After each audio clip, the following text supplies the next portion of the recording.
नमस्कार दोस्तों, स्वागत है आप सभी का हिंदी स्टडी में और आशा करती हूँ आप सभी स्वस्थ होंगे और अच्छे से तैयारी कर रहे होंगे। ये हम जो क्वेश्चन आंसर कर रहे हैं, आदिकाल के क्वेश्चन आंसर कर रहे हैं। जो आदिकाल के लास्ट ईयर क्वेश्चन आ चुके हैं वो क्वेश्चन कर रहे हैं। ये क्वेश्चन आपको कंप्लीट कराऊंगी, ठीक है। आदिकाल, और इसमें देखते हैं आप, मतलब आदिकाल के बाद भक्तिकाल, रीतिकाल, इस तरह से अपने आगे के क्वेश्चन करेंगे, ठीक है। आज की क्लास स्टार्ट करते हैं। बस मेहनत करते रहो, सफलता ज़रूर मिलती है, ठीक है। मायूस होकर नहीं, हमेशा खुश होकर पढ़ो तो और ज़्यादा तैयारी होती है, खुश रहो तो। स्टार्ट करते हैं क्लास। चंद्रबरदाई किस राजा के दरबारी कवि थे? तो चंद्रबरदाई किस राजा के दरबारी कवि थे? पृथ्वीराज चौहान के दरबारी कवि थे। नाथों की कुल संख्या कितनी मानी गई? तो नाथों की कुल संख्या कितनी मानी गई है? 9। और सिद्धों की कितनी संख्या मानी गई है? सिद्धों की 84, ठीक है। नाथ पंथ के प्रवर्तक कौन थे? गोरखनाथ। रानी केतकी की कहानी के रचनाकार कौन है? तो रानी केतकी की कहानी के रचनाकार कौन है? इंसालना खां। और ये रानी केतकी की कहानी का दूसरा नाम एग्जाम में कई बार पूछ लेते हैं, इसका जैसे उदयभान चरित के रचनाकार कौन है?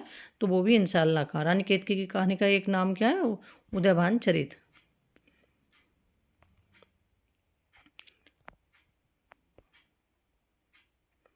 आदिकाल में खड़ी बोली को काव्य की भाषा बनाने वाले पहले कवि कौन हैं? तो आदिकाल में खड़ी बोली को काव्य की भाषा बनाने वाले पहले कवि कौन है? वो हैं अमीर खुसरो।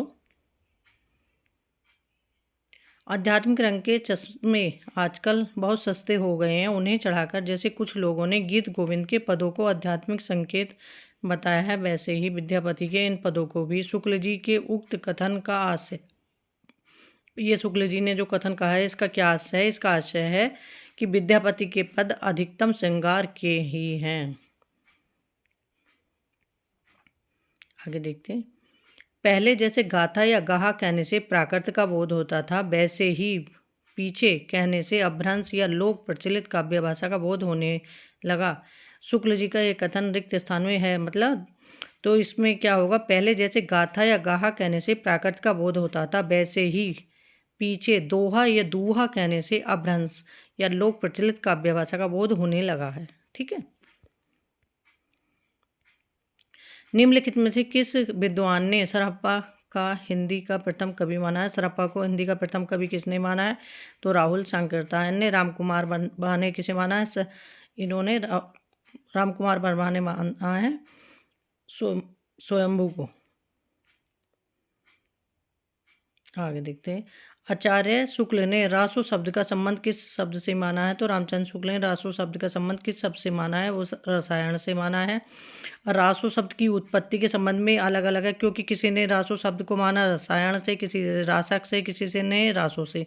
और ये क्वेश्चन पूछे आते हैं, अब तो एक दो बार से नहीं एग्जाम में आ रहे, लेकिन हर बार क्वेश्चन ये आता है एग्जाम में, ठीक है। तो जैसे रास से किसने माना है रासो शब्द की उत्पत्ति? वो नंदुलारे वाजपेयी ने मानी है। और रहस्य से माना है कविराज श्यामल लाल ने, काशी प्रसाद जयसवाल ने। और रासक शब्द से रासो शब्द की उत्पत्ति किसने मानी है? हजारी प्रसाद द्विवेदी ने, नरोत्तम स्वामी ने, दशरथ शर्मा ने, माता प्रसाद गुप्त ने। अभी तक जो माना गया है, केवल जो दो चार बार मैंने एग्जाम में देखा, एक तो रामचंद्र शुक्ल, हजारी प्रसाद द्विवेदी और नंदुलारे वाजपेयी, ये लोग पूछे गए हैं। पृथ्वीराज विजय नामक ग्रंथ के आधार पर पृथ्वीराज रासो को अप्रमाणिक रचना मानने वाले विद्वान हैं, तो वो हैं डॉक्टर बुलर। ये पृथ्वीराज रासो को किसने प्रमाणिक, अप्रमाणिक और मतलब प्रमाणिक मानते हैं? ये तीनों मतलब देख लेना, इनमें से दो भी अगर तुम ध्यान कर लोगे, तीसरे तो जो बचेंगे वो तीसरे आ जाएंगे। इस तरह से याद कर लेना कि किसने प्रमाणिक माना, किसने अर्ध प्रमाणिक। आगे देखते हैं। गद्य पद मिश्रित रचना काव्य की प्राचीनतम हिंदी करती है, तो गद्य पद मिश्रित जो चंपू काव्य की करती है वो कौन है? राउलवेल रोडा कवि की। और नक्शिक वर्णन इसमें मिलता है, और 7 नायिकाओं का नक्शिक वर्णन जो मिलता है वो भी इसमें मिलता है।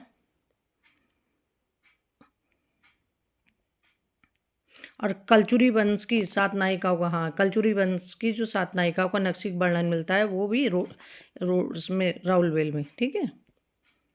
आगे देखिए। बीसल देवरासो, बीसल देवरासो किसकी रचना है? नरपति नाल की है। खालिकवारी अमीर खुसरो की है। भारतीय बाहुबली राज सालिबत सूरी की रचना है। दोहा को सरप्पा की रचना है, तो इसमें ऑप्शन हमारा बी सही होगा।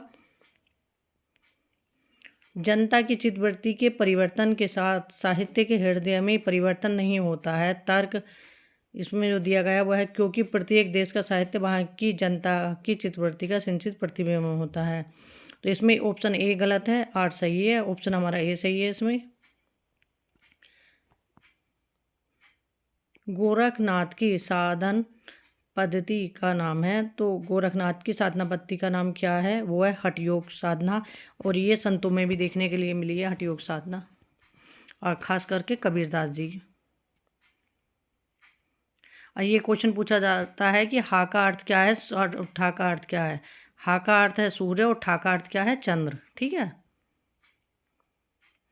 हेमचंद का सिद्ध शब्द अनुशासन है, तो हेमचंद को सिद्ध हेमचंद अनुशासन है। ये क्या है, व्याकरण ग्रंथ है। पाहुन-दोड़ा ग्रंथ के रचनाकार कौन है, तो पाहुन-दोड़ा किसकी रचना है, राम सिंह की रचना है। और राम सिंह जो है ना, जैन साहित्य के सर्वश्रेष्ठ रहस्यवादी कवि कहे जाते हैं, जो राम सिंह है। मैं हिंदुस्तान की तूती हूँ, यह कथन किस लेखक का है, तो ये है कथन है अमीर खुसरो का। देसिल बयाना सब जन मिठा, देसी भाषा की मिठास का यह वर्णन करने वाला रचनाकार का नाम है, वो है विद्यापति। कि देसिल भाषा मतलब देसी भाषा ही सबको मीठी लगती है अपनी। और जो विद्यापति थे किसके दरबारी कवि थे, तो शिव सिंह और कीर्ति सिंह दोनों के दरबारी कवि थे। सारंगधार पद्धति किस विधा की रचना है, सारंगधार पद्धति जो है सुभाषित संग्रह है। मैथिल कोकिल नाम से जाने जाते हैं, तो मैथिल कोकिल नाम से कौन जाते जाते हैं, विद्यापति। अब इनके विद्यापति के नाम बहुत सारे हैं जो इनके नाम एग्जाम में पूछे जाते हैं, जैसे अभिनव जयदेव, कवि शेखर, कवि कंठावरा, कवि शेखर, खिलन कवि, दशावधान कवि और पंचानन कवि। इस तरह से एक मैंने वीडियो डाली है जो विद्यापति से ही संबंधित है, उसमें जो मेन मेन तथ्य हैं वो मैंने उसमें वीडियो में बनाए हैं। आगे देखते हैं। विक्रम की 7वीं शताब्दी से 11वीं शताब्दी तक अपभ्रंश की प्रधानता रही और फिर वह पुरानी हिंदी में परिणत हो गई। यह कथन किस विद्वान का है, ये चंदा शर्मा गुलेरी जी का है। पृथ्वीराज रासों में कितने समय हैं, तो पृथ्वीराज रासों में कितने समय हैं, 69 समय हैं। चंद्र शर्मा गुलेरी ने साहित्यिक अपभ्रंश को किस नाम से पुकारा है, तो चंदा शर्मा ने साहित्यिक अपभ्रंश को किस नाम से पुराना है, पुरानी हिंदी नाम से। निम्न में से कौन सी रचना अपभ्रंश की नहीं है, तो इसमें अपभ्रंश की रचना कौन सी नहीं है, चित्रावली। चित्रावली उस्मान की रचना है और ये किस उसकी रचना है, ये सूफी कवि काव्य की रचना है और ये अवधी भाषा की रचना है। अपभ्रंश की उत्तरकालीन अवस्था का नाम है, तो अपभ्रंश की उत्तरकालीन अवस्था का नाम है अभट्ट। अब इस तरह से क्रम से याद कर लेना, संस्कृत, पाली, प्राकृत, अपभ्रंश, अभट्ट और हिंदी। ये मिलान तो बहुत बार आ चुका है ये, क्योंकि आगे पीछे करके अगर तुम एक बार क्रम याद कर लोगे तो हमेशा क्वेश्चन खराब नहीं होगा। विशुद्ध चरितावली का लेखक कौन है, तो विशुद्ध चरितावली का लेखक कौन है, माधव प्रसाद मिश्र। अमीर खुसरो का मूल नाम क्या था, तो अबुल हसन। अमीर खुसरो का मूल नाम था क्या, अबुल हसन। हिंदी में किस कवि को राजशेखर की उपाधि से अलंकृत किया गया, तो राजशेखर की उपाधि किसे दी गई, विद्यापति को। और बच्चन सिंह ने क्या कहा, बच्चन सिंह ने जातीय कवि कहा है विद्यापति को। जातीय कवि किसने कहा, बच्चन सिंह ने। और सूर्यकांत त्रिपाठी निराला जी ने कहा कि इनकी पदावली जो है, क्यों उस पदावली को क्या कहा है जो मैथिली भाषा में है, कि श्रृंगारिक पदों की मादकता के नागिन की लहर कहा है, क्योंकि उसमें श्रृंगारिक पदों की मतलब ज़्यादा है इसलिए।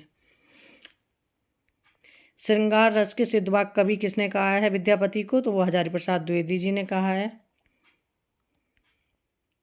रानी केतकी की कहानी के रचनाकार हैं, रानी केतकी की रचनाकार हैं इंसानल्लाह खां। कीर्तिलता के रचनाकार हैं, तो कीर्तिलता विद्यापति की रचना है। और विद्यापति की रचना है शैव सर्वसार, गंगा वाक्यावली, दुर्गा भक्ति तरंगणी, भूप परिक्रमा, दान वाक्यावली, पुरुष परीक्षा, विभाग सार, लिखनावली, गया पत्तलक, वर्णकृत संस्कृत भाषा में, तथा कीर्तिलता कीर्ति पताका अवध भाषा में। इनकी एक रचना है जो अभी तक प्रकाशित नहीं हो, वो है कीर्ति पताका। अपनी पहेलियों और मुकरियों के लिए जाने जाते हैं। पहेलियों और मुकरियों के लिए कौन जाने जाते हैं? अमीर खुसरो। आदिकाल के साहित्य में उपेक्षित रहा है, तो आदिकाल के साहित्य में उपेक्षित रहा है राष्ट्रीय चेतना, क्योंकि दरबारी कवि जैसे उसमें दरबारी काव्य ज़्यादा था उस रीतिकाल में, लेकिन था उस आदिकाल में भी दरबारी काव्य, क्योंकि अपने आश्रयदाताओं की प्रशंसा आदिकाल में भी होती रही है, उसके बाद रीतिकाल में हुई है। आदिकाल के काव्यों की प्रधान भाषा थी, तो आदिकाल के काव्य की प्रधान भाषा क्या थी? डिंगल पिंगल भाषा थी। और जैसे ये क्वेश्चन बनता है कि डिंगल पिंगल भाषा किस भाषा को मिला के बनती है, तो डिंगल जो भाषा बनती है वो है राजस्थानी मिश्रित अपभ्रंश। ऐसे ही पिंगल भाषा बनती है राजस्थानी प्लस ब्रज भाषा। ठीक है, राजस्थानी और ब्रज भाषा क्या हो गई? पिंगल। राजस्थानी और अपभ्रंश हो गई डिंगल भाषा। अपभ्रंश राजस्थानी डिंगल भाषा, अपभ्रंश और ब्रज भाषा ये क्या हो गई? ये हो गई पिंगल भाषा। इसमें गलत दे रखा है डिंगल, ये वो राजस्थानी और ब्रज भाषा, इस तरह से अपभ्रंश होना चाहिए यहाँ राजस्थानी की जगह। ठीक है, आगे देखते हैं। पुस्तक जल्लड़ हाथ दे चली गज्जब निरपकाज, यह पंक्ति किस कवि से संबंधित है? ये चंद बरदाई से संबंधित है। जो जल्लड़ थे चंद बरदाई के पुत्र थे, वो उसके बारे में दे रखा है कि उन्होंने वो पुस्तक अपने बेटे को दी थी। जो जल्लड़ चंद्रबरदाई के पुत्र थे, तो पृथ्वीराज रासो को किसने पूरा कराया था? चंद्रबरदाई के पुत्र जल्लड़ ने। ठीक है, ये क्वेश्चन आज के अपने कंप्लीट हो गए। ऐसे ही अपने आगे क्वेश्चन कंप्लीट करेंगे। बस मेहनत करते रहो। और आप मेरे चैनल पे पहली बार आए हैं तो चैनल को जरूर सब्सक्राइब कर लेना, बेल आइकन को क्लिक कर लेना, जिससे आने वाली वीडियो को नोटिफिकेशन आपको मिल सके। अगर पसंद आए, वीडियो देखने में अच्छी लगे, कुछ लाभकारी हो आपके लिए, तो लाइक ज़रूर कर देना। ठीक है, थैंक यू दोस्तों मेरी वीडियो देखने के लिए।